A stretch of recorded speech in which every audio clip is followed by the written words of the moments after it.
I woke up in a body that wasn't mine, 9 weeks pregnant and completely alone, except for the sound of 3 very large, very angry men 1 floor below me, arguing about what to do with the Omega, who had apparently ruined everything. The first thing I noticed was the ceiling, not the confusion, not the unfamiliar weight pressing down on my lower back, not even the fact that I was somehow breathing air that smelled like pine resin and old money. No, the ceiling. Because it was the kind of ceiling that belonged to someone whose problems were entirely different from mine. Hand-carved wood beams, soft gold light pouring from a chandelier the size of a small car, and a silence so thick it settled over the room like something deliberate. I blinked. Once. Twice. Then I looked down, and that is when the internal screaming started. Very internal, because something in the pit of my stomach told me that screaming out loud in this particular place was not a survivable decision.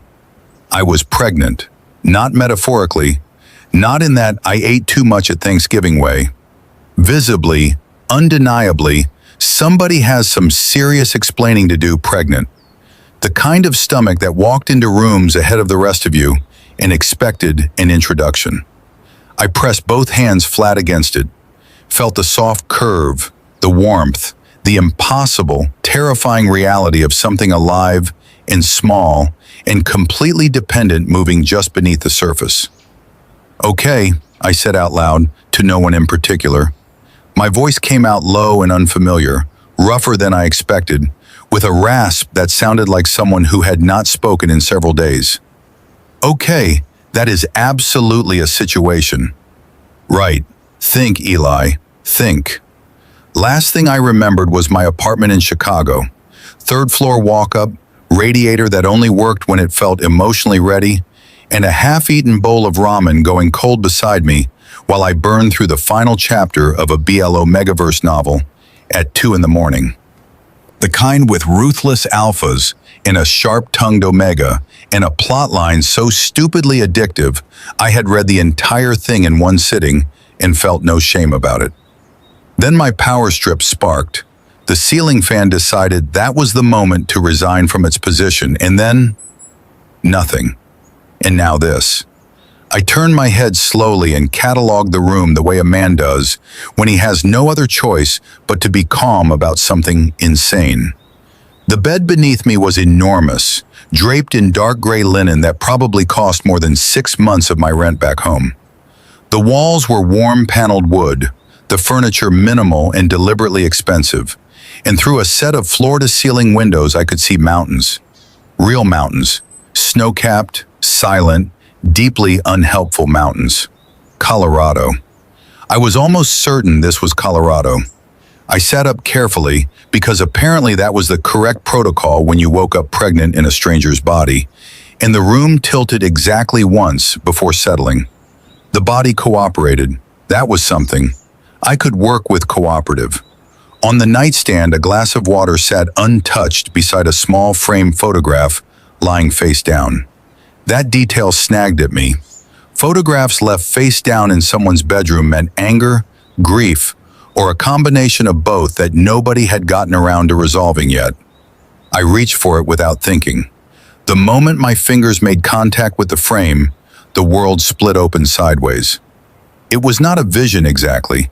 It was more like being shoved headfirst into a memory that did not belong to me. Cold marble under bare feet. The sound of voices in a room I could not see, one deep and cutting, one glacially quiet, one almost gentle in the specific way that meant it was more dangerous than the other two combined. A fear so specific and so physical, it lived in the throat, not the chest. And then hands, these hands, pressing a sealed letter beneath a door in the dark before running. Then it cut off. Clean and sudden, like a cord pulled from a socket. I sat completely still, the photograph still pressed between my palms, my heart conducting a full percussion section inside my ribcage. "So that is definitely new," I said softly. Apparently I could read objects, touch something and receive its history like an unsolicited broadcast signal. fantastic, genuinely useful in theory, completely unmanageable in practice, and not once mentioned in the novel I had been reading before the ceiling tried to kill me. No manual included, no warning label, no consent form. Just the power, the body, the pregnancy, and the mountains. I set the photograph down without flipping it over. Some information could wait. What could not wait was context. I needed to understand whose body I was wearing, whose baby I was carrying, and most critically, whose territory this was. Because from the scale of this room and the view outside those windows, this was not just a house. This was a compound. The kind of place that existed specifically so that everyone within 50 miles understood exactly where power lived. My name was Eli Monroe. I knew this the same way I knew the mountains were real and the baby was not going anywhere. It came with the body like a background file, the kind of knowledge that lived in muscle memory rather than thought. Eli Monroe, 26, Omega, and currently in possession of a situation that had apparently gone spectacularly wrong before I arrived to inherit it.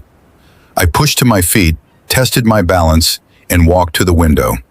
The body was lean, careful, built for stillness in the way that spoke of someone who had learned very young how to make themselves small in large spaces. I noticed that and immediately decided it was somebody else's problem. I had never been unnoticeable a day in my life, and I was not about to start now, even wearing borrowed bones in the Colorado mountains. That was when I heard them. 3 voices, filtering up through stone and distance, muffled but unmistakably sharp. All deep, all clipped, and carrying the specific energy of men who were used to being agreed with and were currently not being agreed with. He should have been moved to the medical wing the moment we found him. The medical wing is exactly where they want him. Use your head, Jace. Then a third voice, quieter than the other 2, almost gentle, and somehow far worse for it. He is carrying the Emperor's air. Until we know what he remembers and who he has spoken to, nobody goes near him. Nobody. The Emperor. That word landed somewhere behind my sternum and simply stayed there. Heavy, significant, the kind of word that carried its own gravity. I pressed one hand flat against the cold glass and stared out at the snow. The pine and cedar scent of this place was everywhere, layered and complex. But underneath it I caught something else, something warmer, something that moved through my chest, slow and low, like a question forming before I had the language for it. It smelled like authority and restraint, and something older than either of those things, something that this body recognized long before my borrowed mind could name it. I breathed in once, twice. Well, I said quietly to the mountains, and the snow, and the entirely unreasonable circumstances of my current existence. I did not sign up for this, but I am here. So, downstairs one of the voices said a name, 2 syllables, spoken like a title and a warning at once. Caden. Beneath my hands pressed flat against my stomach, the baby moved. Not dramatically, not like something out of a movie where the moment swells with music and meaning, just a small, insistent nudge. Like a reminder. Like whoever was in there wanted me to understand that regardless of how spectacularly sideways my situation had become, they had their own timeline, and it did not include me standing by a window having an existential crisis. I hear you, I whispered. I am working on it. The voices downstairs had not stopped. If anything, they had gotten sharper. I pressed my ear toward the floor, which was undignified and completely effective. He has been unconscious for 3 days. That was the one called Jace. Blunt syllables, irritated energy, the voice of someone who treated patients like a personal insult. He was not unconscious. The second one, Cole, clipped and controlled. He was unresponsive. There is a difference, and it matters medically. Does it matter to Caden? Because Caden has not come up those stairs once. Silence. Then the third voice again, the quiet one, the one that made my skin prickle in a way I did not entirely have language for yet. Caden does not need to come upstairs. Caden already knows. Whatever that meant, it clearly landed because nobody argued with it. I straightened up and turned away from the floor. Standing around eavesdropping while pregnant and freshly transmigrated was exactly the kind of activity that led nowhere useful. What I needed was information, and information lived in specifics. The room, the objects in it, the layout beyond that door. The door. It was solid wood, dark-stained, and it had a handle but no visible lock on my side.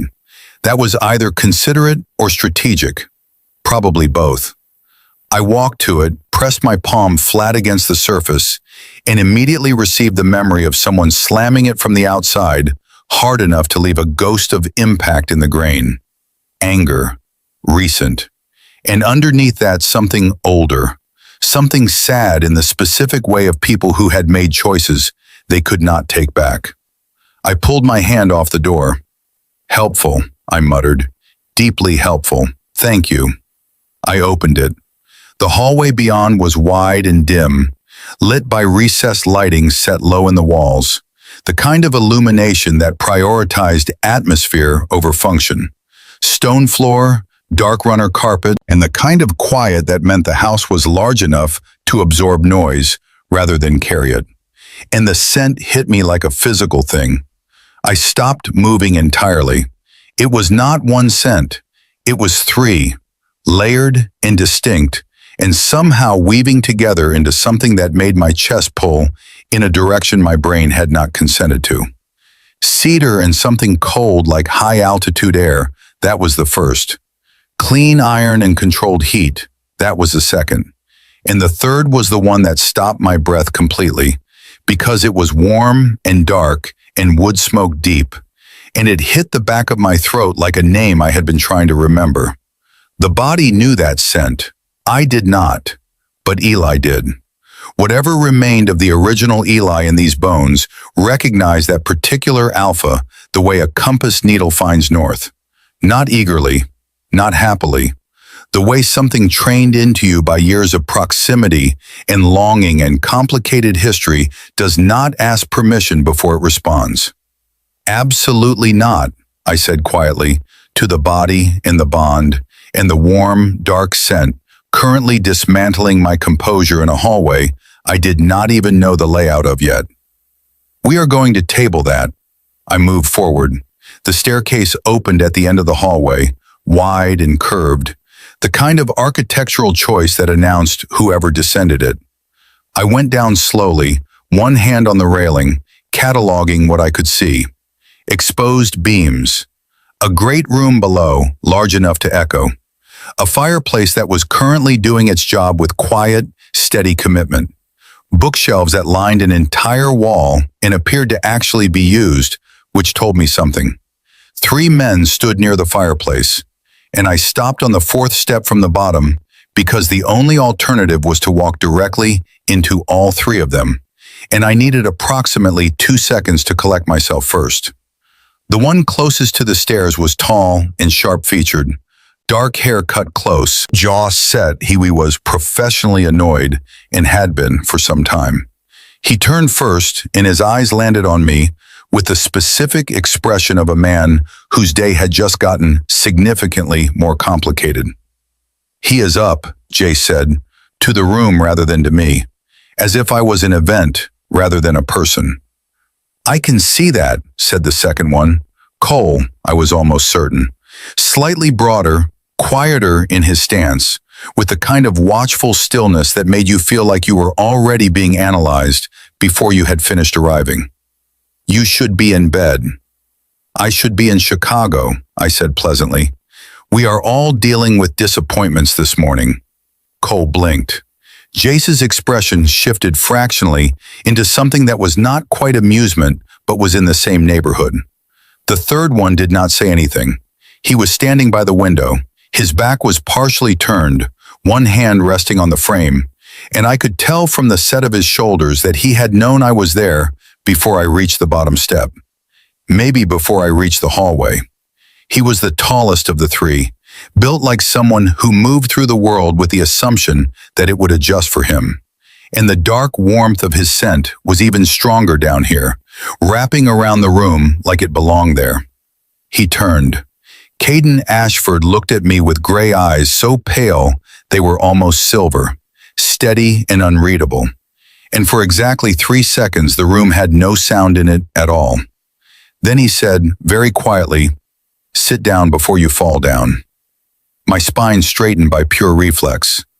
"I am fine. You have been unconscious for 3 days, and you are standing on a staircase in bare feet." A pause, measured and deliberate. "Sit down."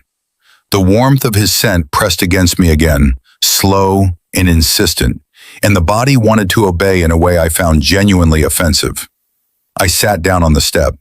Because of the pregnancy, not because of him. "Thank you," Caden said, and turned back to the window. I looked at the back of his head and decided something very clearly in that moment. Whatever this bond was, whatever this body had felt for this man, whatever the original Eli had been through in this house, I was not going to spend the next however long being quietly managed by a man with a good scent and a view of the mountains. Jace was still watching me from across the room with those sharp, assessing eyes. "You look different," he said finally. I met his gaze. Good different or concerning different? He considered that for a moment longer than was comfortable. "Jury is out," he said. I filed that away for later and looked around the room properly for the first time since coming downstairs. The great room was even larger up close. The fireplace was stone from floor to ceiling, the kind of construction that took intention and money and a specific belief that scale was a personality.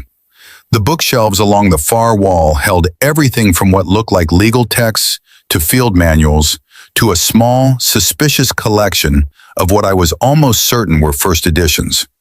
Someone in this house read for pleasure. That detail softened the room exactly 1 degree. Cole had moved to the kitchen area, separated from the great room by a wide stone counter, and was doing something quiet and methodical with a kettle.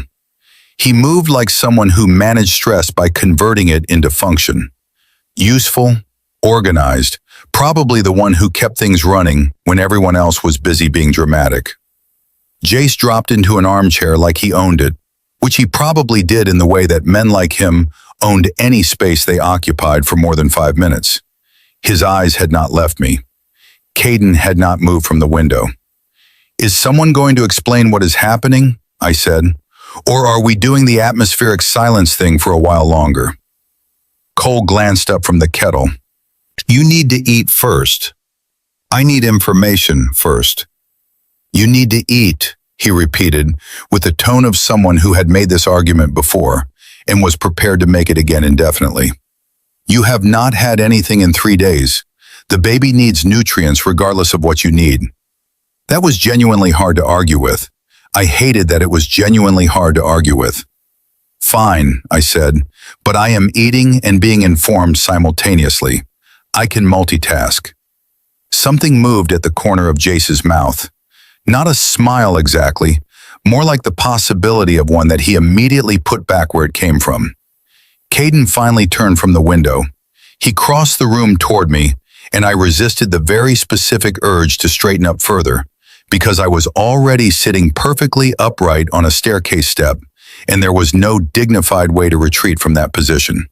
He stopped a few feet away, close enough that his scent hit me again in a slow, warm wave, and crouched down to eye level with the practiced ease of someone who understood how to make height non-threatening without giving any actual ground.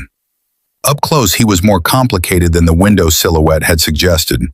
There were lines at the corners of those pale gray eyes that came from something other than age. His jaw was clean-shaved and tight, and the way he looked at me was so careful and so still it felt less like being watched and more like being read. "How much do you remember?" he said. Not a question, more like a calibration. I considered lying. Then I considered that this man had presumably known Eli for long enough that any lie I constructed from scratch, without access to the original's memories, would have the structural integrity of wet cardboard. "Less than you would expect," I said honestly. "More than you are hoping." A pause. His eyes moved across my face slowly, checking something I could not name. "That is a careful answer," he said. "I am a careful person." "No," Caden said quietly. "You are not. You have never been careful. That is precisely the problem." The warmth in his scent sharpened slightly, the way a room changes when a window opens and the outside air comes in. Not cold, just different. Loaded with a history I only had fragments of, and he apparently had in full. I held his gaze. Maybe I changed. In 3 days. Growth is not always linear. Cole made a sound from the kitchen that could have been a cough, or could have been something else entirely. Jace shifted in the armchair. Caden looked at me for one more long moment, then stood. "Eat, then we talk." He walked back toward the window because apparently that was his assigned location in this room. His particular post, the place he stood when he did not want anyone to see the full picture of his face. I pushed off the step and walked to the kitchen counter because the baby was genuinely kicking now with what felt like emphasis, and also because standing my ground felt considerably less powerful when my stomach was making audible arguments for breakfast. Cole slid a plate across the counter before I even reached it. Scrambled eggs, toast, sliced apple, a glass of orange juice. Simple and practical, and exactly what someone with medical knowledge would put together for a pregnant Omega coming off 3 days without food. "You made this already," I said. "I made it when I heard you get up," he said, watching me with those steady, analytical eyes. Up close, Cole had a quality of focused restraint that reminded me of someone managing a very precise instrument. Everything measured, nothing wasted. "Sit." Everyone in this house has a real sit-down reflex, I observed, but I sat on the bar stool because the eggs smelled extraordinary and the baby did not care about my dignity. I picked up the fork and then stopped. The fork was fine, just metal and history, the faint impression of routine meals, and one very sharp argument over a dining table. Nothing alarming. I set it down gently and picked up the glass instead, which gave me nothing but the bland residue of ordinary mornings. Cole was still watching me. "Your hands," he said. I looked up. "You have been touching everything since you came downstairs," he said, quiet and precise. "The railing, the step, the counter edge. You touched the plate before the fork." I said nothing. "That is new," he said. Across the room, Jace had gone very still in his armchair. "Is it?" I said. Cole leaned forward on the counter, close enough that I could see the careful control in his expression, doing its best to manage something that looked considerably like alarm. "Eli," he said, "what are you doing when you touch things?" The name landed in my chest with a weight that surprised me. Nobody had used it yet. Not directly, not aimed at me like it was specifically mine. Hearing it in Cole's measured voice made the body respond with a recognition so deep it bypassed thought entirely and went straight to the throat. I took a slow breath. "Eating breakfast," I said, as instructed. Cole straightened, looked across the room at Jace. Some kind of communication passed between them in the specific, silent language of people who had spent enough time together to no longer need words for certain things. Jace unfolded from the armchair in one smooth movement and walked to the stairs. Stopped at the bottom step, looked up toward the hallway above with an expression that was hard to read, but not hard to feel. "Caden," he said. The single word dropped into the room like something placed very deliberately on a table. Caden turned from the window, looked at Jace, looked at me, and the temperature of the room changed in a way that had nothing to do with the fireplace and everything to do with the three of them arriving simultaneously at an understanding I was still 2 steps behind. "Finish eating," Caden said to me, in a voice that was so carefully neutral, it was practically loud. I looked at my eggs, looked at his face, looked back at my eggs. "You all have terrible poker faces," I said, and took a bite. Nobody laughed, nobody relaxed. Cole picked up a dish towel and folded it with a kind of focused precision that meant he needed something to do with his hands. Jace stayed at the bottom of the stairs, arms crossed, watching me eat with the expression of a man running calculations he had not finished yet. And Caden walked slowly away from the window for the second time this morning, which I was beginning to understand meant something. Caden at the window was Caden at a distance. Caden moving meant the situation had shifted into something he could no longer manage from across the room. He stopped on the other side of the counter, directly across from me, and put both hands flat on the stone surface. "We need to talk about the mark," he said. I looked up from my eggs. "Which one?" I said. The silence that followed that response was genuinely spectacular. Even Cole stopped folding the dish towel. "There is more than one," Caden said, very carefully. "I am asking which one you want to discuss first," I said. "I do not have the full inventory yet. I have only been awake for approximately 40 minutes. Jace made a sound that was absolutely, unmistakably a smothered laugh converted aggressively into a cough. He turned it into clearing his throat. It was not convincing. Caden looked at me with those pale gray eyes, and I could see something moving behind them, some rapid internal adjustment to a version of this conversation he had clearly not prepared for. "Eli," he said. "Caden," I said back, matching his exact tone, which was probably not wise but felt deeply necessary. His jaw tightened. "You are not well." "I am eating eggs and having a conversation. I am fine. You were unconscious for 3 days. And now I am not." I set the fork down and met his gaze directly. "I understand that whatever happened before I woke up this morning was serious. I understand that you are all sitting on information you have not shared with me yet, and that you are trying to assess how much I know before you decide what to tell me. I understand that this baby is significant in a way that goes beyond the personal." I paused. "What I do not understand is why nobody in this house seems to want to look at me straight." The room held its breath. Cole set the dish towel down.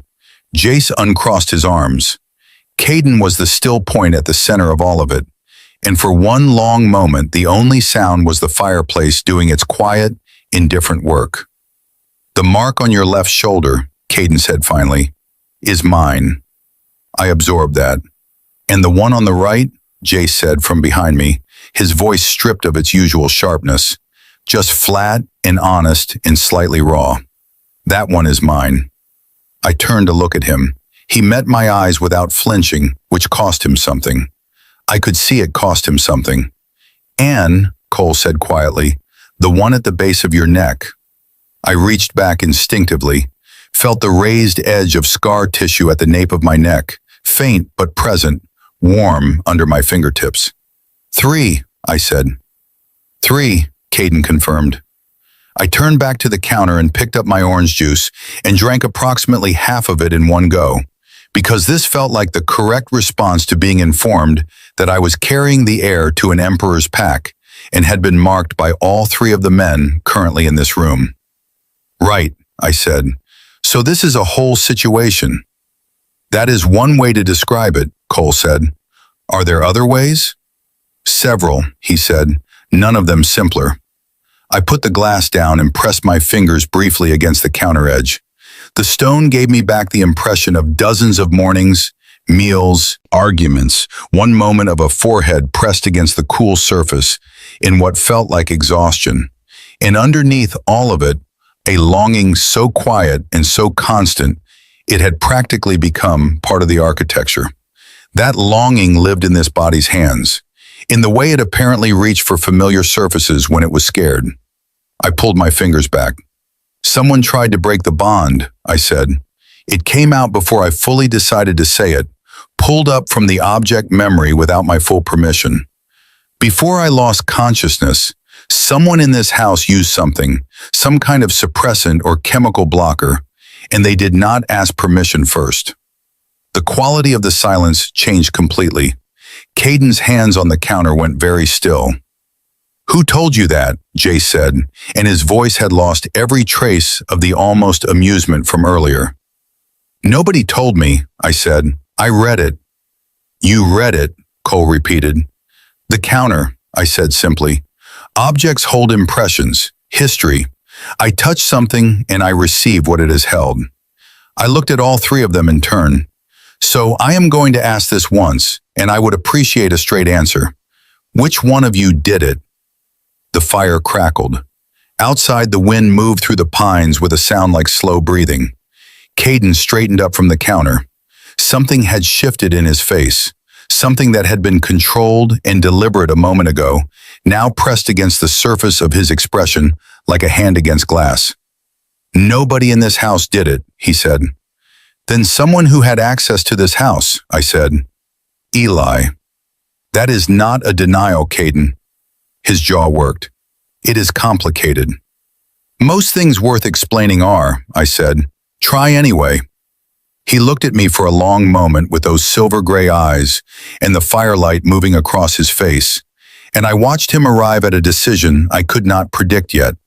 Then he moved around the counter, not fast, not aggressive, just deliberate in the way that large, controlled men move when they have decided proximity is the only honest option left. He stopped close enough that his scent wrapped around me completely. Cedar and cold altitude air, and that deep, warm undertone that the body responded to before the brain caught up. Close enough that I had to tilt my chin to hold eye contact. There is someone trying to remove you from this pack, he said quietly. Not the bond. You. Permanently. I held his gaze, kept my breathing even, did not let the information land in my face before I had processed it fully. Who? I said. My father, he said, and behind him through the window and the snow and the distant mountain ridgeline, the sky had the specific gray quality of a storm building from the west, slow and certain and completely indifferent to anyone's plans. The Emperor, I said. Yes. I looked at Caden's face, at the tight, careful control of a man who had been living with this particular truth long enough that it had worn grooves into him. And the baby, I said softly. Something moved through his expression that was not quite grief and not quite guilt, but lived in the territory between them. The baby, he said, is why he cannot touch you while you are here. And when I am not here. You are not going to be not here, Jay said, from directly behind me now, his voice low and certain. That is the entire point. I turned slowly and found him closer than I expected, his sharp features quieter than I had seen them yet. Something stripped back in his expression that looked almost like a plea dressed up as a statement. You are staying, he said. All three of us have marked you. Pack law is pack law. Even the Emperor cannot dissolve a triple bond without a tribunal, and a tribunal takes time. A pause. We just need time.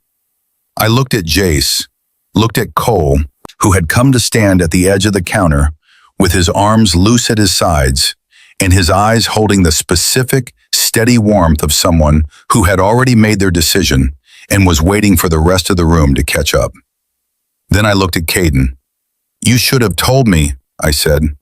I know, he said. Before any of this, before the marks, before the baby, before whatever happened that put me on the floor for 3 days. My voice came out steadier than I expected. You should have told me what I was walking into. I know, he said again, and this time the two words cost him considerably more. I reached out and pressed my palm flat against his chest before I could stop myself. Not a gesture the brain made, the body's, entirely. The impression that came through was not an object's history. It was a heartbeat, his, steady and fast and completely unguarded in the space directly under my hand. I pulled back. Okay, I said, and the word came out quiet and clear and carrying about 14 different things at once. Okay, tell me everything from the beginning. And Caden, I met his eyes. Do not edit. The storm outside pressed against the glass. The fire held. And Caden Ashford, Emperor's son and the man whose scent lived in my bones before I even knew his name, sat down across from me and began to talk. He did not start where I expected him to start. He did not begin with the bond, or the marks, or the 3 days I had spent unconscious on the floor of a room I did not recognize.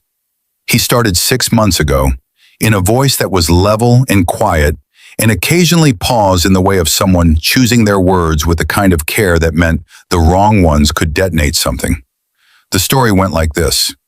Eli Monroe had arrived in Aspen the previous spring, following a pact transfer he had not requested and had not been consulted on. Standard procedure under Emperor Ashford's territorial restructuring program, which was a formal name for the practice of moving omegas between pact territories based on bloodline utility and political convenience. Eli had been assessed, reassigned, and deposited into the Aspen compound with the paperwork efficiency of a man being filed rather than relocated. He was furious, Jace said, from the armchair where he had resettled himself. He said it without judgment, almost with something adjacent to respect. He walked in here and told Caden directly that he considered the transfer a violation and intended to formally contest it through the tribunal system. Did he? I said. He had a folder, Cole said, color-coded. I looked down at my hands and felt something warm move through me that was entirely mine and not the body's at all.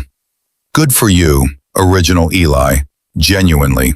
Caden continued. The formal contest had gone nowhere because the tribunal system operated under the Emperor's direct oversight, and the Emperor had made the transfer decision personally. What it had done was put Eli in Caden's orbit for long enough that the bond chemistry did what bond chemistry does when two compatible people are in the same space repeatedly, which was to say it ignored everyone's preferences and built itself regardless. The first mark happened after 2 months, Caden said. It was not planned. It was absolutely not planned, Jace confirmed, with the tone of a man who had watched it happen and still had opinions about the chaos it caused. And the second, I said, looking at Jace, he met my eyes. 3 weeks after that, a pause. Also not planned. And yours, I said to Cole. Cole was quiet for a moment. Mine was different, he said carefully. Mine was a choice by both of us. Something in the way he said both of us landed differently than the rest of it. More weight, more intention. I filed it away. So by month 3, I said, we had a triple bond, a pregnancy, and an emperor who was not happy about any of it. The emperor did not know about the pregnancy immediately, Caden said. We kept it contained. The compound has medical privacy protocols. Cole managed it. For approximately 6 weeks, Cole said. Then someone reported it. Who? I said. The pause that followed was its own kind of answer. We do not have confirmed evidence, Caden said. Caden, we have a strong suspicion and no proof that would hold in a tribunal. Give me the suspicion. He looked at me for a long moment. The firelight moved across his face, and I watched him weigh something behind those careful gray eyes. Marcus, he said finally. The name dropped into the room and Jace looked away toward the far wall. Cole's expression did not change, which on Cole's face meant the opposite of what it would on anyone else's. Who is Marcus? I said. My brother, Caden said. I absorbed that. Your brother reported the pregnancy to your father. We believe so. And your father sent someone to chemically disrupt the bond. Yes. And that is what put Eli on the floor for 3 days. The suppressant was designed to sever the bond and trigger a miscarriage simultaneously, Cole said. And his voice was so precisely controlled it was almost frightening. It did neither. The triple bond held. The baby held. He looked at me steadily. But it should not have. A standard bond suppressant at that concentration should have dissolved all 3 marks within hours. The fact that it did not is medically unprecedented. I looked down at my hands. The baby shifted under them, slow and comfortable, deeply unimpressed by the conversation happening on its behalf. The baby protected itself, I said. That is one interpretation, Cole said. Do you have another? Not one I can prove yet. I looked at Caden. He was watching me with an expression I could not fully read, and that bothered me more than the story had, because Caden's face had been readable in its careful way since the moment I came downstairs. This was something else. This was a man holding a specific piece of information back and doing it deliberately. "There is something else," I said. He did not answer immediately. "Caden," my voice came out flat and clear. "I told you not to edit." The fire crackled. Jace was very still in the armchair. Caden leaned forward and put his hands together on the counter, looked at the space between them for exactly 3 seconds, and then looked up at me. "Before the transfer was arranged," he said, "before you arrived here, my father commissioned a bloodline reading on every Omega in the reassignment pool." A pause. "There is an old pack prophecy. It has existed in the Ashford line for 4 generations. It states that a child born of a triple bond, carried by an Omega with latent psychometric ability, will end the Emperor's bloodline." The room was completely silent. "End it how?" I said. "The prophecy does not specify," he said. "It only says end." I sat very still. "So your father did not transfer Eli here because of territorial restructuring," I said slowly. "No," Caden said. "He transferred him here because he knew about the prophecy and he wanted the Omega close enough to monitor." The understanding built itself in my chest one piece at a time, cold and clear. "And you 3 marked him anyway?" Caden held my gaze. "Yes," he said, "knowing what it could mean, knowing your father would eventually move against him." "Yes," I breathed in once. The warmth of his scent was still there, steady and close, and in that moment I genuinely could not decide if I wanted to lean into it or throw my orange juice directly at his face. "So Eli did not stumble into danger," I said. "He was placed in it, by your father, and then kept in it." My voice stayed even, barely. "By you." Caden did not look away. "I thought I could protect him," he said. "I thought the bond would be enough. I was wrong." The words were honest. I could feel that they were honest the way I could feel the cold stone of the counter under my fingertips, the history of them sitting in his chest long before tonight. It did not make them easier to hold. "I need some air," I said, and stood up from the bar stool. "Eli," Jace said. "I am not leaving the building," I said, already moving toward the wide glass door at the side of the great room that opened onto what appeared to be a covered porch facing the mountains. "I am going to stand outside for 4 minutes and be quietly furious in the cold. Nobody follow me." I pushed the door open. The cold hit me like a clean hand pressed flat against my face, sharp and real and completely without agenda. Snow sat on the porch railing in small, perfect drifts. The mountains beyond were enormous and gray and utterly indifferent to pack politics and emperors and prophecies about bloodlines. And I stood in the cold air and pressed my hands against the railing and let the wood give me back nothing but weather and time. Inside, through the glass, I could see the 3 of them.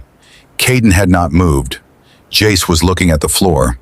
Cole was already at the counter, hands wrapped around a mug, watching the door with steady, careful eyes. 3 men who had walked Eli into the Emperor's crosshairs. 3 men whose marks were written on his skin.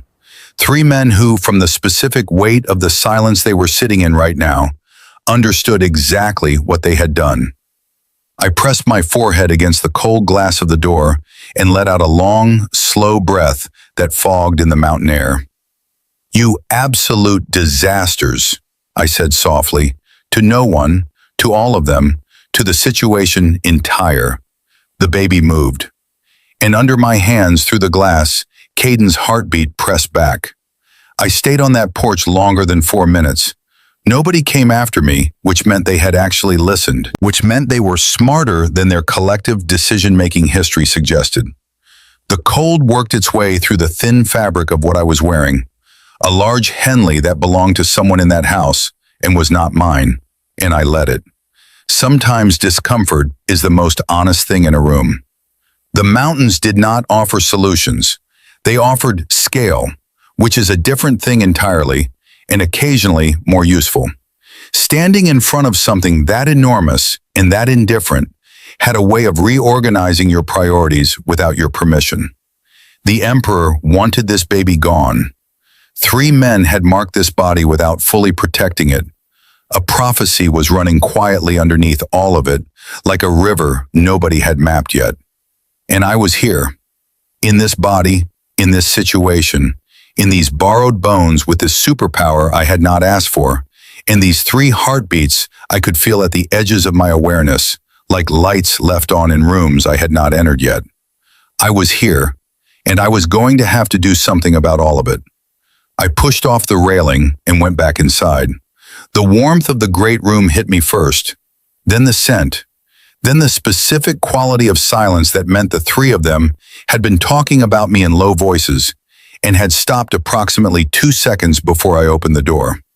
I clocked all of it and said nothing about it because I had larger things to spend my energy on.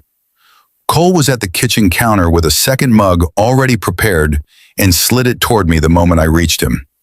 I picked it up, chamomile and honey, warm enough to wrap both hands around. I looked at him over the rim. "You knew the whole time," I said quietly, "about the prophecy, about what the emperor intended when he arranged the transfer." Cole held my gaze. "Yes. And you marked him anyway." "I marked you," he said with a precision that was not a correction but a clarification, specific and deliberate. "Because by the time I understood what my mark would cost, not marking you would have cost more." It was the most words Cole had strung together since I came downstairs, and they landed with the weight of something that had been held a long time before being set down. I wrapped my hands tighter around the mug. Jace appeared at my left, close enough to be present without crowding, and leaned back against the counter with his arms crossed in the loose, almost casual way that meant he was not casual at all. "What are you thinking?" he said. "Several things simultaneously," I said. "It is a gift." "Pick one." I looked at him sideways. His sharp features were quieter than they had been all morning. The professional irritation filed down to something that had more texture underneath it. Something that looked, at this particular angle and in this particular light, like a man who had been scared for a while and was managing it by staying sharp. "I am thinking," I said, "that you 3 made a series of enormous decisions on behalf of someone who did not have the full picture. And I understand the instinct behind that. I even understand the love behind it." I paused. "But the next decision, whatever comes next with the Emperor and Marcus and this tribunal timing you mentioned, that one includes me, as an actual participant, not a variable."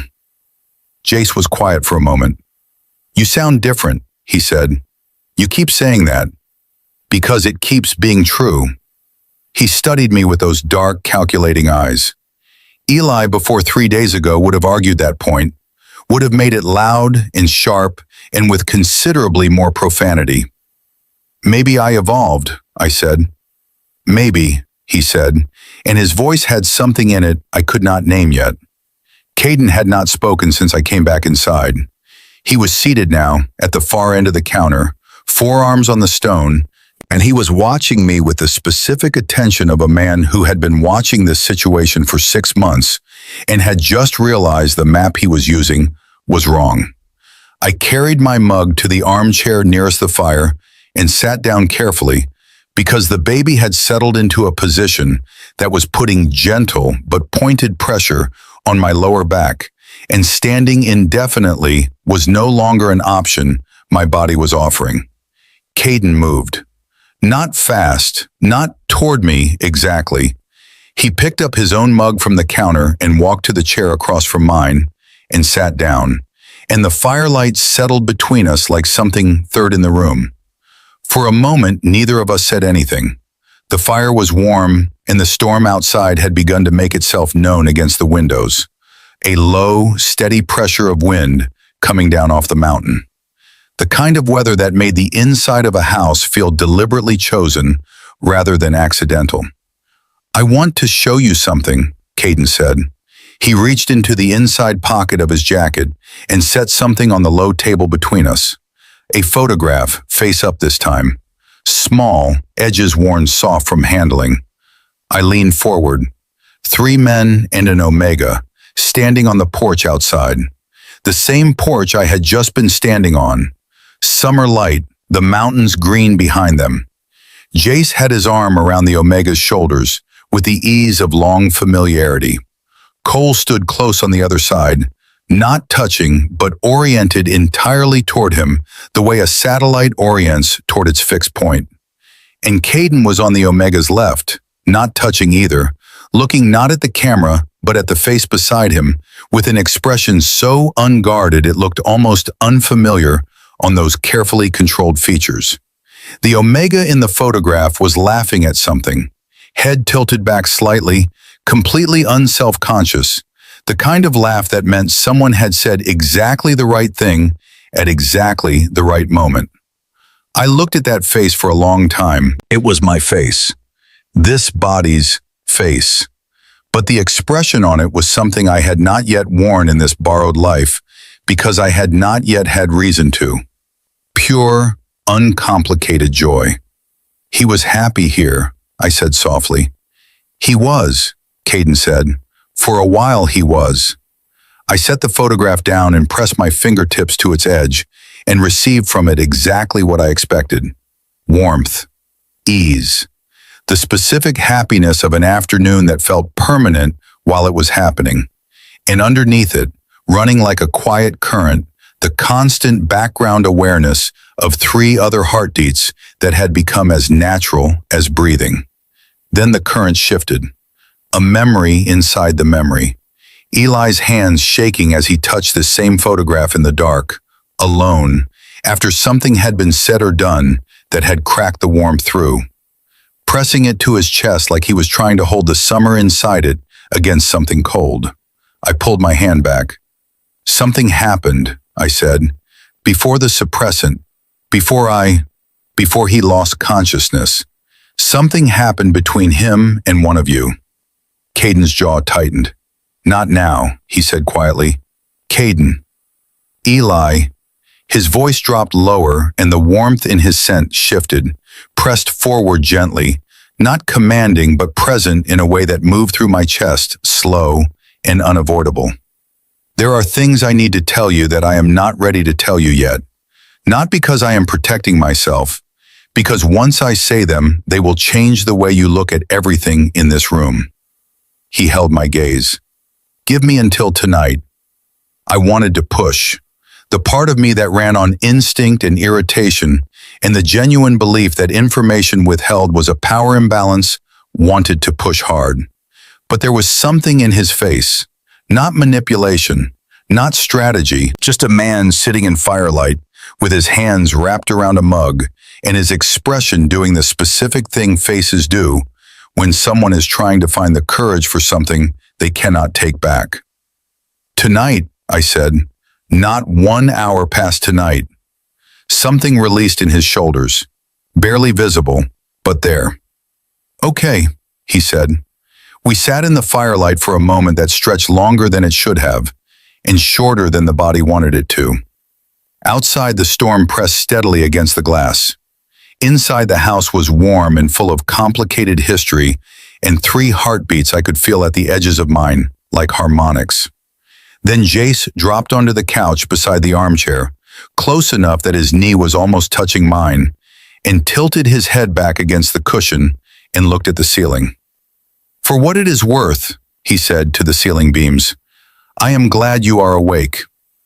Cole from the kitchen said nothing, but he refilled my mug without being asked, setting it on the table between the chairs with a quiet precision that said everything he apparently did not have words for yet. I looked at the photograph still lying on the table, my face laughing in summer light. "Tell me something that is not about the Emperor," I said. "Tell me something ordinary about this place." Jace lifted his head. "Cole once burned an entire pot of pasta because he got absorbed in a medical journal and forgot it was on the stove." "I was reading a critical study," Cole said with enormous dignity. The smoke alarm went off for 40 minutes, Jay said. It was a very compelling study. I laughed. It came out small and surprised and entirely real, and the sound of it in that room landed like something the house had been waiting to hear again. Caden looked at me across the firelight, and something moved through his expression that he did not manage to contain in time. I looked away first, pressed my hand flat against my stomach where the baby was quiet and warm and patient. I was still furious. I was still scared. I was still in a situation that had more sharp edges than I had fully cataloged yet. But I was also, in this moment, in this warm room with these three disasters, and this fire, and the storm pressing at the glass, something adjacent to not entirely alone. For now, that was enough to work with. The afternoon moved the way afternoons do inside storms, slowly, with intention, the light outside shifting from pale gray to something deeper as the snow came down in long, steady curtains against the windows. I stayed in the armchair longer than I planned to, which was partly the warmth and partly the baby, and partly the specific exhaustion of a body that had been unconscious for 3 days and was now running on eggs and chamomile and the emotional equivalent of a full marathon. Jace fell asleep on the couch sometime in the second hour, which I found genuinely endearing and would never tell him. His sharp features went entirely soft in sleep, the professional edge dissolving into something that looked considerably younger and considerably less defended. And I looked at him for a moment before looking away because it felt too much like being trusted with something he had not consciously offered. Cole had moved to the long table near the bookshelves with a medical file open in front of him, making notes in a handwriting so precise it looked typeset. He looked up every 20 minutes or so, checked me in the room and Caden in the systematic way of someone running continuous, quiet assessments, and then returned to his file without comment. Caden had not moved from the chair across from mine. He had not spoken much either, which should have been uncomfortable and was not, which was its own kind of information. The firelight moved between us, and his pale gray eyes were mostly on the middle distance and occasionally on my face. And every time they landed on my face, I could feel the specific weight of the thing he was still holding back, pressing against the inside of his expression, like something that had run out of room. I watched the storm.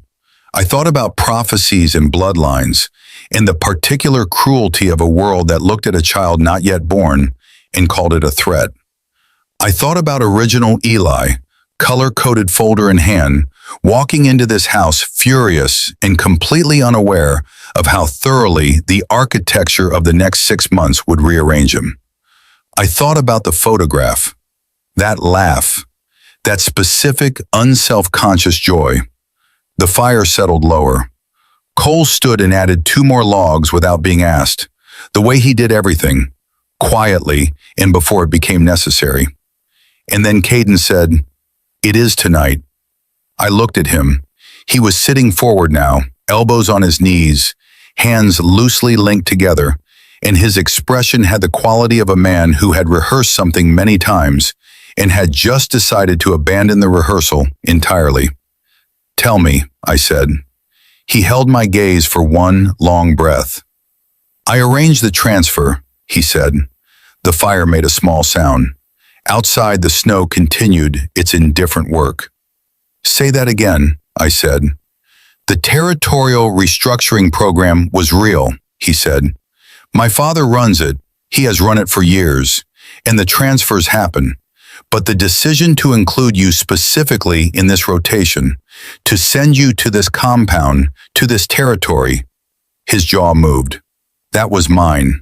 I made that request directly to my father's administration, and I used the restructuring program as the vehicle because it was the simplest mechanism available."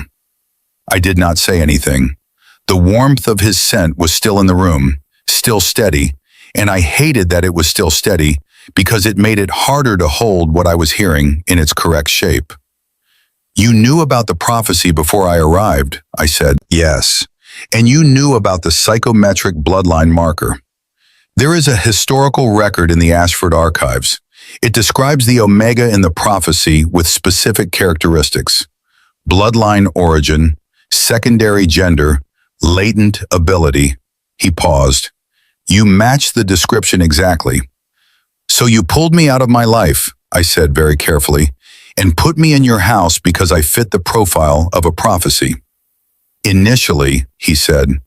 The word landed like a stone dropped into still water. Initially, as if what came after was supposed to soften what came before.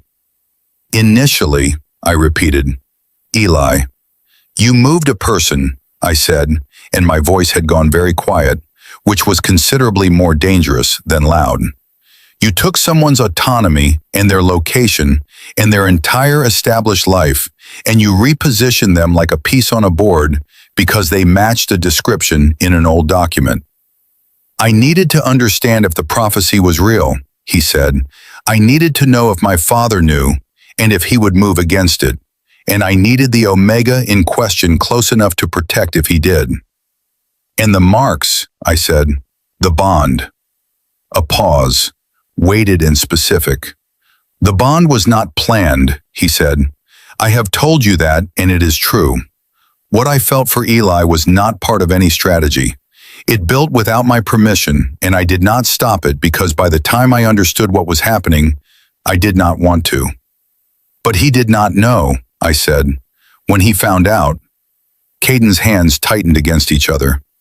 He found out 4 days ago, he said. He found a document in my office, a request form with his name on it and my signature at the bottom, and a date that predated his transfer by 3 months. His voice stayed level with visible effort. He came downstairs with it, and he put it on this counter, and he looked at me, and he asked me directly if I had arranged it. The fire, the snow, my own heartbeat, very loud, very present. What did you say? I said. I said yes, Caden said, because he asked me directly, and I have never lied to him directly. Not once. And then, I said, and then he left the room, Caden said. He went upstairs and he locked the door, and 4 hours later Cole found him on the floor. The suppressant had been introduced into the ventilation system of his room. We believe it was triggered remotely, that Marcus had placed the mechanism weeks before and was waiting for the right moment. His voice had gone careful and thin, in the way voices go when the person speaking them is managing something very large underneath. The timing was not coincidental. Someone had been watching the compound, waiting for the moment when Eli would be most alone. I looked at the counter, at the exact spot where original Eli had placed that document. I pressed my hands flat on my thighs and took a slow, even breath, and did the specific work of not letting any of this show on my face before I had processed it completely, because the room was watching me and I needed to think before I felt, for once. He had been alone in that room, hurt and furious and completely blindsided, sitting with the knowledge that the man who marked him had originally moved him here like a variable in an equation. And then the chemical hit. 4 hours. Alone. I stood up from the armchair. Eli, Jay said from the couch, awake now, his voice scraped of sleep and carrying the specific alert tension of someone who had heard everything and was braced for what came next. I am not leaving, I said, to the room, to all 3 of them. I told you I was not leaving and I meant it. The Emperor wants this baby, and I have no intention of making that convenient for him. I looked at Caden. But I need you to understand something. He met my eyes. He did not look away, which cost him, and he knew it cost him, and he let it anyway. Whatever you felt for Eli, I said, whatever the bond became, he sat in a locked room for 4 hours, believing that every warm thing in this house had a receipt attached to it, that the marks on his skin were part of a calculation. My voice stayed even and clear, and I meant every word of it to land exactly where I was placing them. That is not a small thing to have done to a person, Caden. That is not something an explanation repairs. I know, he said. Do you? Yes, he said, and his voice broke on the single syllable. Not dramatically, just the precise, specific fracture of a word that had been held at a controlled tension for too long. I know exactly what I did. I have known since the moment he put that paper on the counter and looked at me, and every wall I had spent 6 months building came down in the space of about 4 seconds, because he was looking at me the way you look at someone when you believed in them, and the belief just got taken out from under you. He stopped, breathed. His jaw was tight and his eyes were bright with something he was absolutely not going to let fall in this room if he could help it. I know what I did, Eli. I have been sitting with it since before he hit the floor. The room was completely still. Cole had closed the medical file. Jace was looking at the space between his own hands. I stood in the firelight and felt the weight of it all settling across the room like new snow, covering everything and changing the shape of every surface it touched. The baby moved, low and insistent, the small internal nudge that had started to feel like punctuation.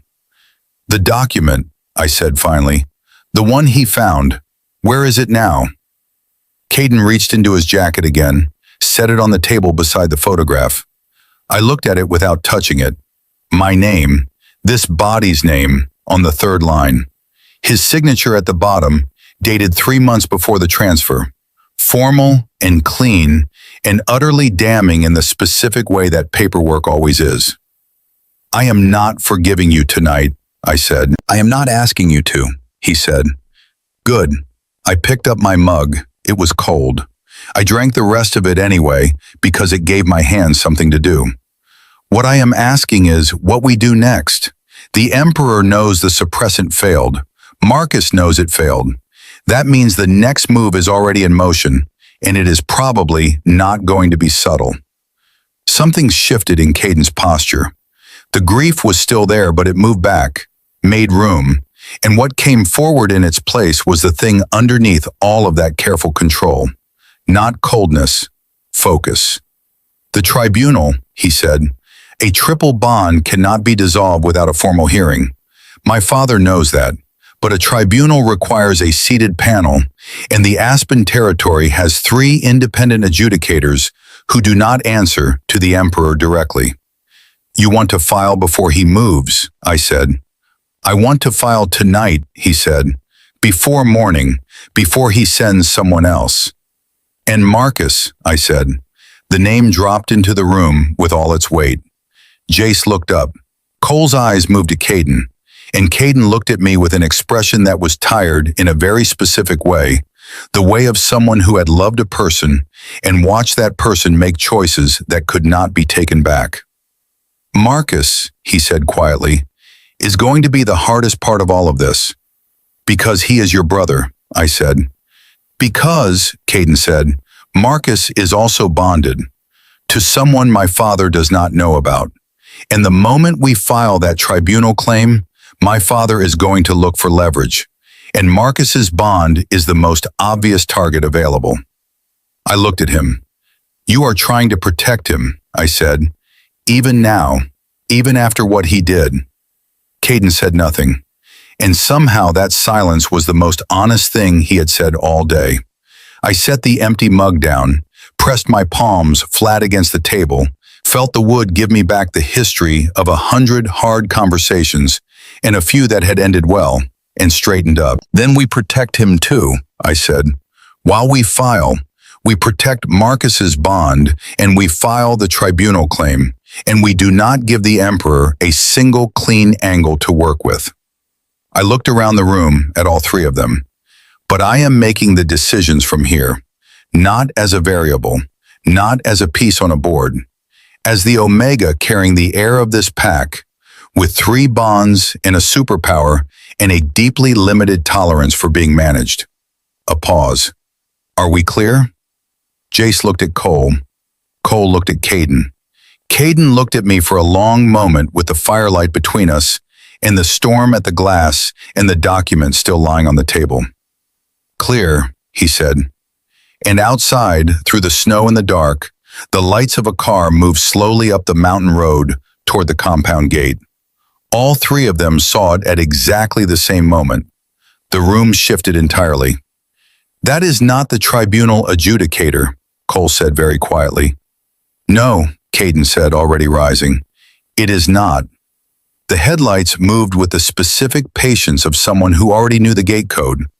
Not breaking in, not rushing, just arriving with the quiet confidence of a person who believed they had every right to be here, which was somehow more alarming than urgency would have been.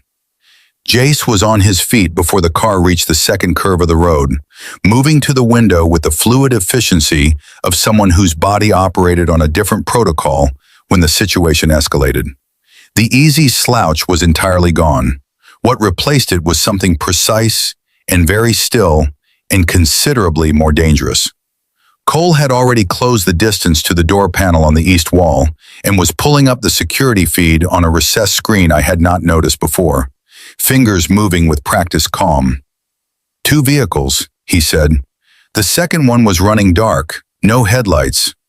Of course there was a second one, I said, because subtlety was apparently not a priority for the Emperor's people. Who travels without headlights in a Colorado snowstorm? That is not threatening. That is just logistically irresponsible. Eli, Jace said, I am allowed to have opinions about their driving choices while also being appropriately alarmed, I said. Multitasking, remember. Caden moved to the door, and I moved with him, which he noticed because his hand came out and pressed flat against the air between us without touching me. Stop. The gesture was so automatic it clearly lived in muscle memory. The specific reflex of a man who had spent months putting himself between this body and whatever came next. I looked at his hand, looked at his face. I am not a piece of furniture, I said. I know that. Then do not gesture at me like I am something you are rearranging. His hand dropped. I need you away from the entrance. You need me where I can see what is happening, I said, because whatever comes through that door is going to require more than the 3 of you standing in a line looking imposing. You need someone who can read the room in ways you cannot. A pause. His jaw worked. Fine, he said. Stay behind me. I will stay beside you, I said. That is the compromise available. Something moved through his expression that under different circumstances might have been the leading edge of a smile. It did not make it all the way. Cole pulled up the camera feed wider, and the second vehicle came into frame, parked sideways across the lower road in a way that was clearly deliberate, blocking the exit. The first vehicle had reached the gate and stopped, engine running, and through the grainy compound camera, I could see the driver's window come down. Then Cole made a sound, small and controlled, but absolutely present. What? Jay said immediately. Cole turned from the screen. His expression was doing the contained alarm thing again, the face of a man whose assessment had just returned a result he had not predicted. The first vehicle, he said. The driver. He stepped aside so we could see the screen. I looked. The man at the gate was young, late 20s, maybe 30, with Caden's jawline and sharper eyes and the specific tight-shouldered posture of someone who had driven a long way in difficult weather carrying something heavy. Jace breathed out slowly through his nose. Marcus. The name landed in the room with entirely different weight than it had carried 20 minutes ago. Caden was already at the door. The second vehicle, I said, looking at the screen. That is not his. No, Cole said. The plates are registered to the Emperor's private security division. So Marcus came here, I said, thinking out loud, touching the edge of the security panel with 2 fingers and receiving from it a brief, sharp impression of panic and momentum and the ghost of a phone call made from a moving car in the dark. And the Emperor's people followed him here. Marcus did not lead them. They were already tracking him. Everyone looked at me. The panel, I said, old impression. Someone made a call from this room, maybe a week ago, and the emotional residue was fear. Specifically, the fear of being followed. I looked at Caden. Your brother has been scared for a while. This is not him coming to finish what the suppressant started. This is him running. Caden looked at the screen for 3 full seconds. Then he opened the gate. Jace made a sharp sound. Caden. "He is my brother," Caden said, and walked to the front door. I followed, beside him. As agreed, the cold hit us both the moment the door opened, snow sweeping across the porch in a long diagonal curtain. The first vehicle came up the drive fast and stopped hard, and Marcus Ashford was out of the car before the engine fully cut, moving toward us with the unsteady urgency of someone running on adrenaline and not much else. Up close, he looked worse than the camera suggested. There was a cut above his left eyebrow that had dried dark, and his jacket was wrong for the weather, too thin, chosen fast rather than chosen carefully. His eyes went to Caden first, then to me, and something crossed his face that I did not have a clean category for yet. "They are right behind me," he said without preamble. "4 agents. My father sent them this afternoon when I pulled the surveillance files." He was breathing hard, the words coming out clipped and pressured. "I have the files with me, everything. The transfer authorization, the suppressant order, the identity of the operative he used inside the compound." The air went very still between the 4 of us. "Inside the compound," Caden said quietly. "Someone on your staff," Marcus said. "I have the name. I have the communication records. I have proof of the payment." He reached into his jacket and pulled out a drive, held it out. "Caden, he was going to send them back tonight. Tonight while Eli was still recovering. He is not waiting for a tribunal. He was never going to wait for a tribunal." Caden looked at the drive, looked at his brother's face. "Why?" he said, and the word carried about 6 different questions inside it. Marcus looked at him for a moment, and the sharpness in his features went somewhere complicated. "Because I did tell him," he said, 3 weeks ago. "I thought if he knew about the bond, he would let it alone. I thought if I gave him the information, he would see that the prophecy was just an old story and move on." His voice dropped. "I was wrong, and when I realized what he intended to use it for, I tried to walk it back, and he locked me out of the files, and I have been trying to get to those records since before Eli went down." I watched his face while he said all of it, touched nothing, did not need to.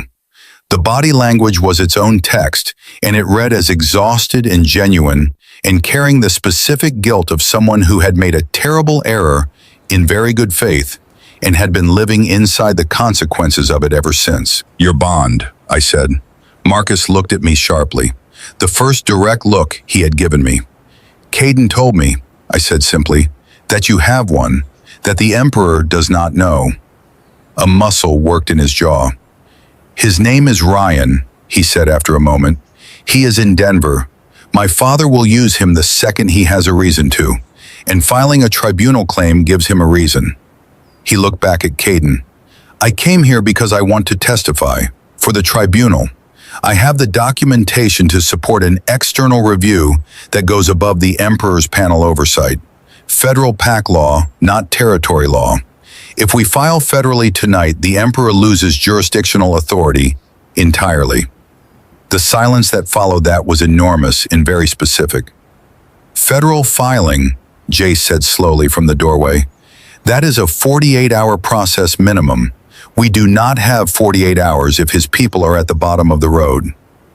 "We have the compound," Cole said. He had appeared at my right shoulder with the quiet materialization he seemed to specialize in. "PAC law requires a formal dispersal order before any Emperor's agent can enter a bonded compound without consent. Getting that order signed takes 6 hours minimum, even with a cooperative court." "So we have 6 hours," I said. "Approximately," Cole said. I looked at the drive in Marcus's hand, looked at the dark road below where 4 headlights sat still, impatient in the snow. Looked at Caden, standing in the cold with his brother's confession settling across his shoulders, and the compound gate closed behind us, and the whole, long, impossible weight of this day pressing down on every surface. And something clarified in me. Not dramatically, not with a surge of certainty or a sudden burst of borrowed bravery, just the quiet, clean arrival of a decision that had been building since I pressed my forehead against cold glass on the porch and called these 3 men disasters. I was not original Eli. I did not have 6 months of this history living in my bones the way it lived in theirs. I had 40 minutes of breakfast and a handful of object impressions and a superpower I was still learning the edges of, and a baby who apparently had opinions about everything. But I was here, and here was where the decision was. I reached out and took the drive from Marcus's hand. He blinked. I held it for a moment and received from it a compressed rush of midnight screenshots and payment transfers, and one voice memo made in a parked car with the recording level so low it was barely audible.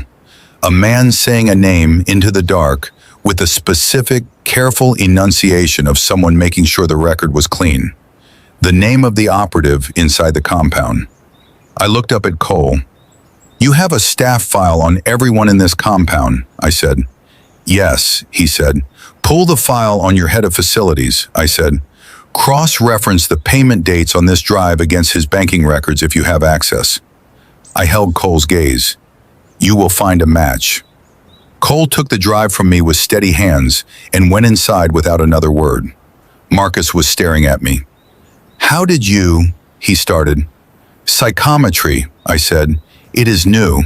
I am still getting used to it." I looked at him squarely. "For what it is worth, and I understand if it is not worth much right now, I believe you. About why you told him and about trying to undo it." His expression did something complicated and young and very tired. "Eli," he said, and his voice had the quality of a man speaking a name that meant more than he currently had language for. "I am sorry for what it cost you, what it is still costing you." "You can convert that apology into testimony," I said. "That will do more good than the words." Something shifted in his face, and then unexpectedly and clearly involuntarily, the corner of his mouth moved. "You are different," he said. "Everyone keeps saying that," I said. "I am beginning to find it charming."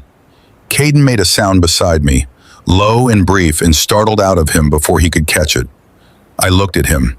He was looking at me with those pale gray eyes, and the firelight spilling out from the open door behind us, and the snow coming down around everything, and his expression was entirely unguarded in a way I had not seen it yet.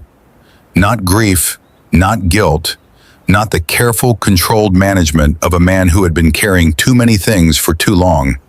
Just this. Just him, looking at me in the cold, with something so specific and so undefended, it pressed against my sternum like a hand. "Come inside," I said quietly.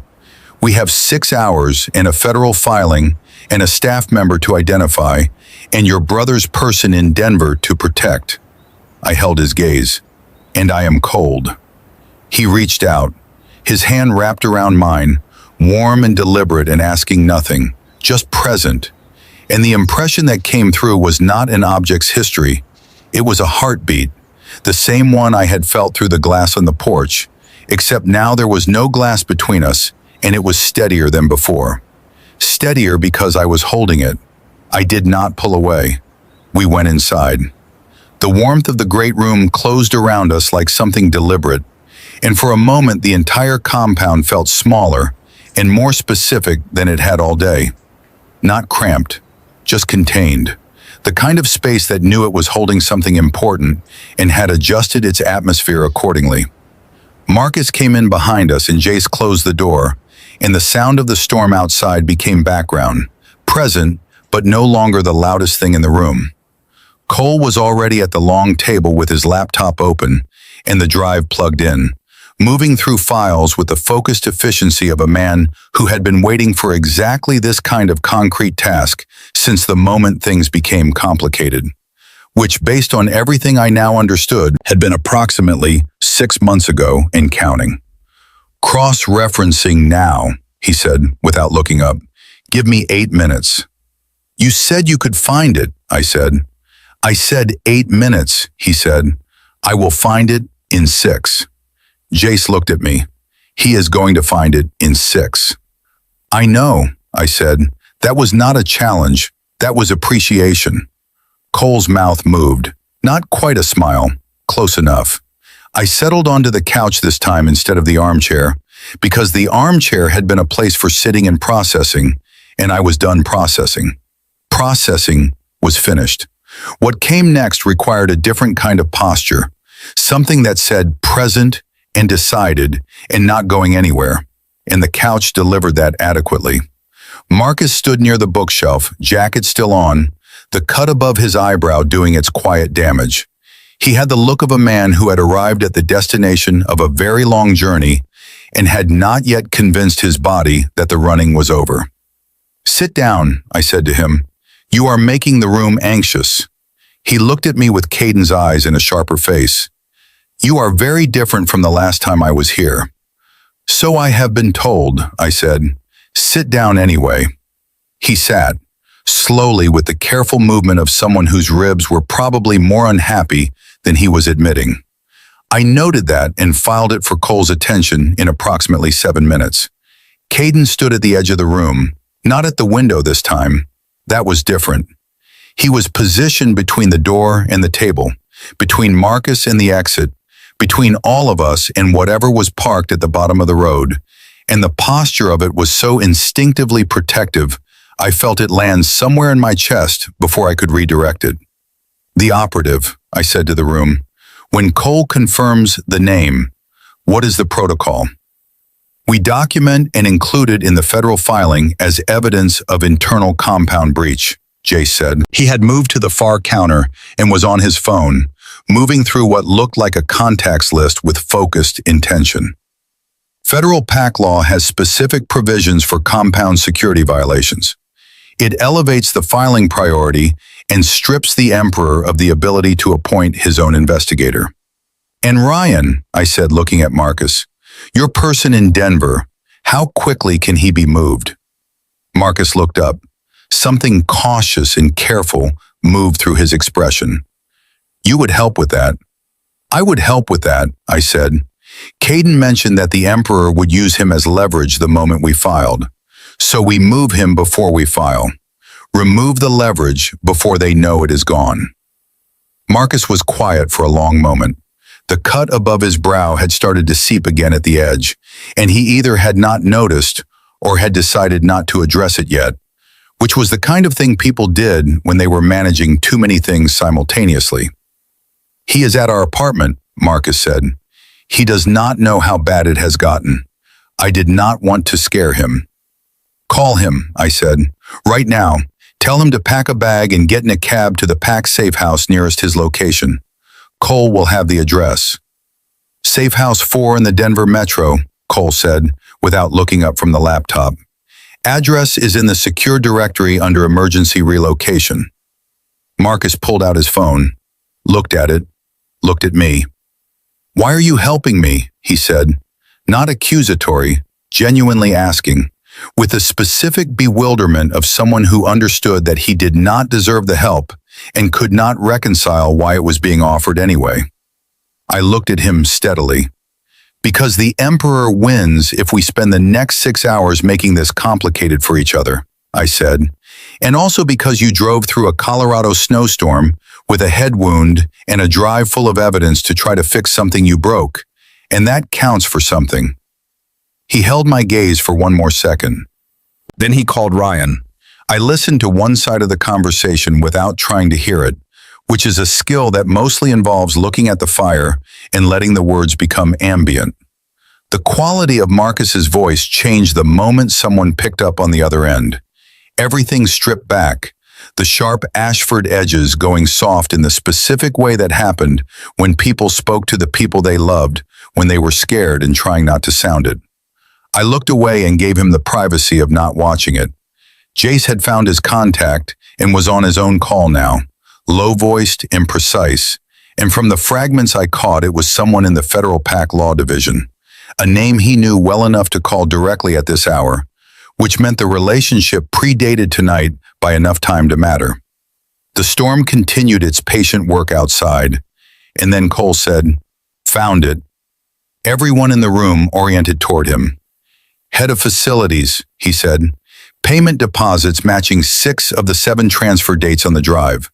The 7th was processed through a secondary account in a different name, but the routing number traces back to the same origin." He looked up.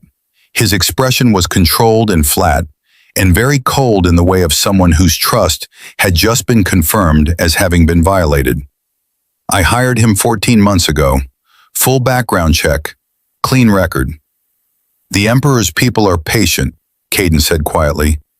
Apparently, Cole said. He unplugged the drive, closed the laptop with a precise click, and stood. I will have him removed from the property before the filing is complete. Quietly, no confrontation. Make sure the ventilation system in the east wing is fully cleared first, I said. Cole looked at me. Already on the list. I believed him completely. Caden crossed the room and sat down on the other end of the couch. Not beside me, not crowding, just close enough that his warmth registered at the edge of my awareness, and his scent settled around the immediate air in that slow, wood smoke deep way that the body had been responding to since the moment I came downstairs. He looked at the fire. I looked at the fire. I owe you more than an explanation, he said quietly, low enough that it was meant for me and not the room. You owe me a lot of things, I agreed, equally quiet. I know. A pause. I want to start paying them back, if you will let me. I considered that for a moment. The fire was low and steady and warm, and the baby was quiet in the specific, settled way of the past hour. And the room around us was full of people doing necessary things with focused purpose. And the weight of the day sat across my shoulders like something I had carried far enough to understand its shape. You should know something, I said. He looked at me. I am not the same person who put that document on this counter 4 days ago, I said. Not entirely. Whatever I am now, whatever happened when I came back, I am carrying Eli's history, but I am making my own decisions. I held his gaze.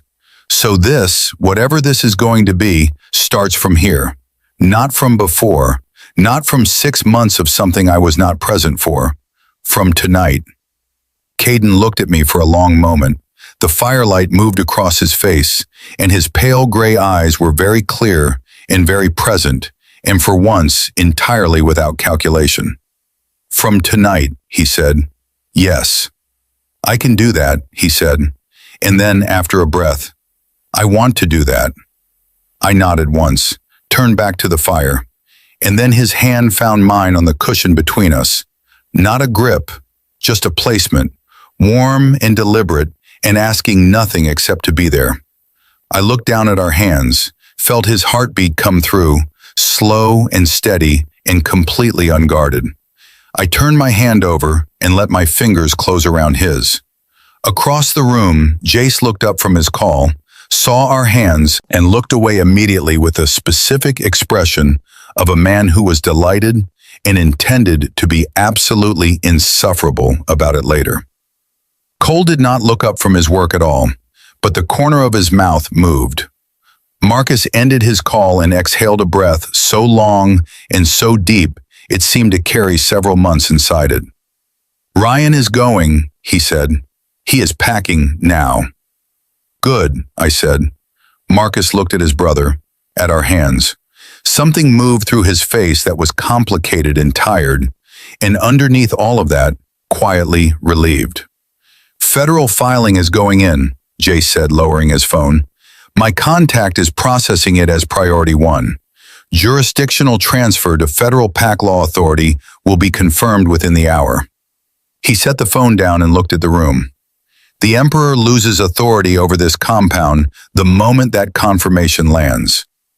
And his people at the bottom of the road, I said, become trespassers on federally protected PAC territory, Jace said, at which point they have 2 options: leave or be documented as agents acting outside their jurisdictional authority in a federal case.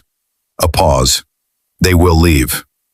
I thought about the Emperor, about a man who had read an old document and looked at a child not yet born and seen a threat instead of a person. About the machinery of that fear, the transfers and the surveillance, and the operative planted 14 months in advance, all of it running quietly underneath what should have been ordinary life. He is not going to stop, I said, Not permanently, not from one filing. No, Caden said, but he is going to slow down. And slow down is what we need right now. What we need, I said, is a long-term strategy, not reactive, not waiting for the next move. I looked at the room. The tribunal testimony, the federal documentation, Marcus's evidence, all of it builds a case that can be taken to the National PAC Oversight Committee, not just to protect this bond, to challenge the restructuring program entirely. The room was very quiet. That is a significantly larger fight than keeping the emperor out of this compound, Jay said carefully. Yes, I said, it is. You want to go after the whole program? Cole said, looking up from his notes. The transfer system, the Omega reassignments. I want to make it so that no other Omega gets pulled out of their life and repositioned on someone else's board, I said. Yes. I looked at Caden. Your father built a system. Systems can be dismantled. Caden looked at me for a long time. Then he squeezed my hand once, steady and deliberate. Then we dismantle it, he said. Outside, through the snow and the dark, the lights at the bottom of the road sat still for another 23 minutes. Then they moved. Slowly at first, then with gathering purpose, reversing back down the mountain road until they disappeared around the first curve, and the dark at the bottom of the drive was empty and clean. Jace watched from the window until they were gone. Then he turned around and said, "Federal confirmation just came through," and the quality of the silence in the room shifted entirely. Less weight, more air. Cole closed his files and stood and went to the kitchen with the methodical purpose of a man who had decided the situation had stabilized sufficiently to address the fact that nobody had eaten a proper dinner.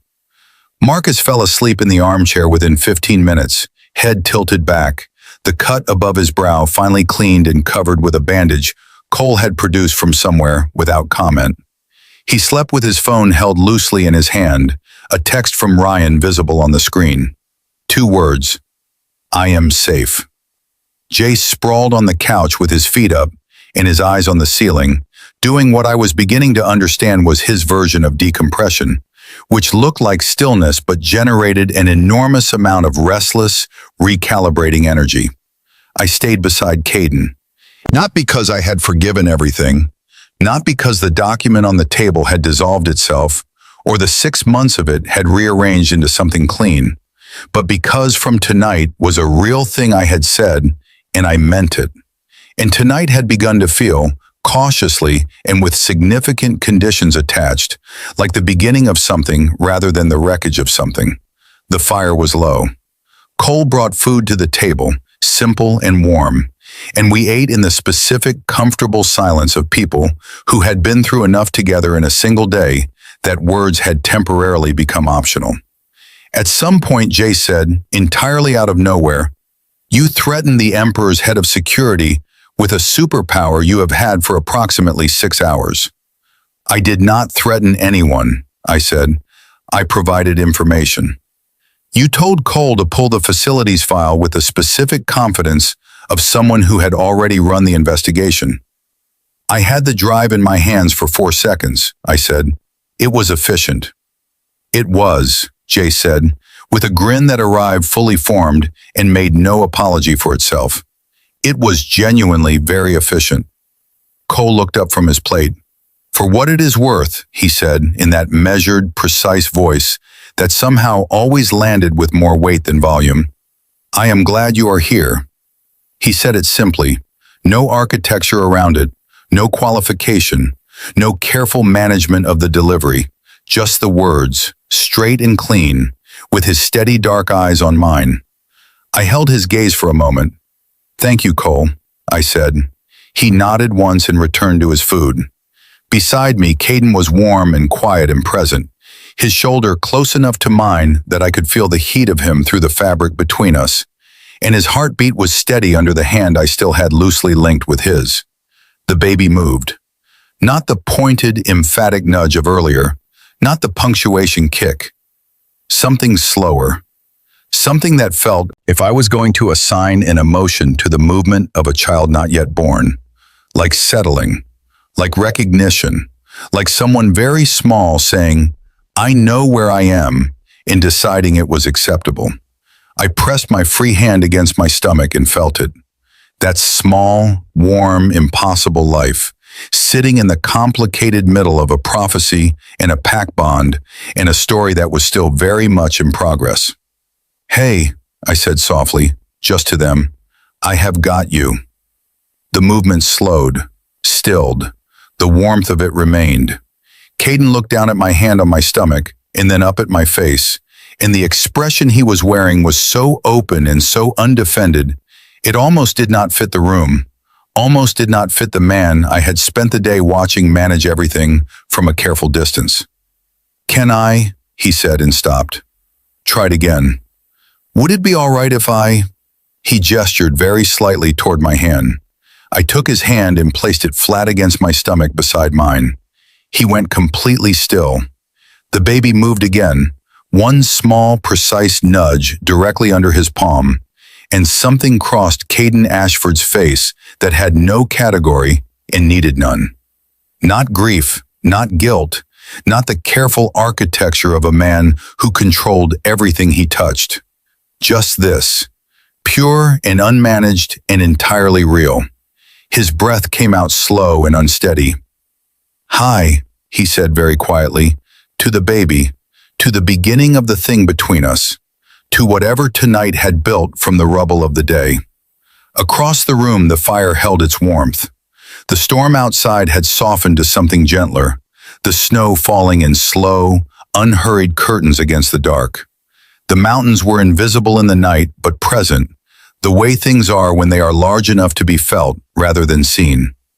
Jace was watching from the couch, his grin gone soft, his sharp features doing that young, undefended thing they did when he forgot to manage them. Cole had folded his hands around his mug and was looking at the fire with an expression that was warm and quiet and entirely his own. Marcus slept, phone in hand, Ryan's words glowing on the screen. And I sat in the light of this imperfect, complicated, deeply human house, with one man's hand in mine and another against my skin, and the specific, hard-won understanding that belonging was not a thing that arrived whole and ready. It was built. From honesty and cost and the willingness to stay in the room for the difficult parts. I had arrived in this body with nothing but a borrowed name and a superpower and a situation that had absolutely no business working out. And here, in the fire-warm quiet of a Colorado compound, with the Emperor's people gone from the road, and a federal filing confirmed, and a baby who had apparently decided to trust the room before any of the rest of us had finished deciding. It was working out. Not perfectly, not without the weight of everything that still needed to be said, and done, and dismantled, and rebuilt. But working, moving forward, alive in all the ways that mattered. I looked at the mountains, dark and enormous beyond the glass, and I thought about original Eli walking in here with his color-coded folder, and his fury, and his heart that had apparently been large enough to hold all three of these men before it was broken, and was going to have to be large enough to hold them again. I thought I was up to the job. "Caden," I said quietly. He looked at me. "From tonight," I said. He turned his hand over beneath mine, fingers lacing through carefully, like something worth holding. "From tonight," he said. And the snow fell soft and clean over the mountains, and the fire held, and for the first time since I woke up in a body that was not mine, I did not want to be anywhere else.